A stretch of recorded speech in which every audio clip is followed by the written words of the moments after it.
I mean, when I started, I never knew we would be here because I was having a break from my career, looking after my daughter. She was having a health issue, so I was just looking after her and was hoping to go back to work when she started school.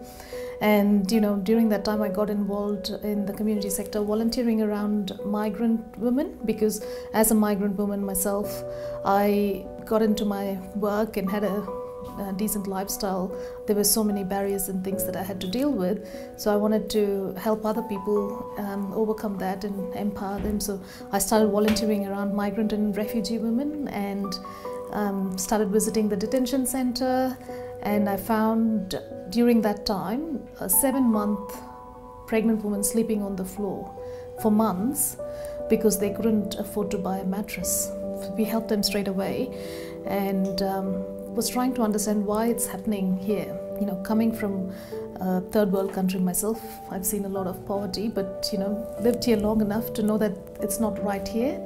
Realized that in 2012, the then Labour government had released thousands of people into the community because it costs $450,000 to process one person in an offshore detention center and more than $200,000 per year per person in an onshore detention center, and it only costs $10,000 if they're released into the community. So to improve their budget, they released thousands of people into the community all over Australia without any support, and they didn't have work rights also, so they could not even support themselves.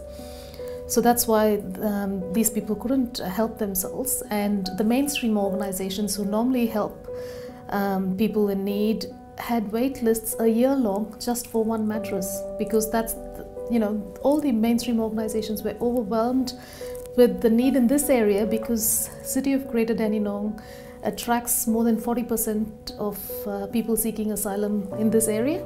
So, and that's like more than 4,000 people in this area with no work rights. This is in 2012. And all the mainstream organizations who were not funded to help them were struggling to meet the demand and the need. So that's when we helped out this one lady, and I gave her my number and told her contact me if you need any help. And since then we furnished more than 2,000 houses.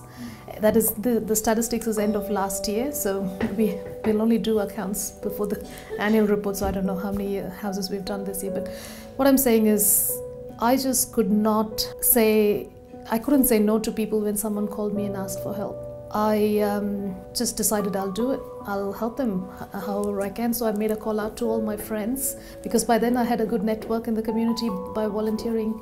And so I just made a call out and asked for help for drivers, for beds and couches and things, and storage space, because we have to store these things. And so that's how we started.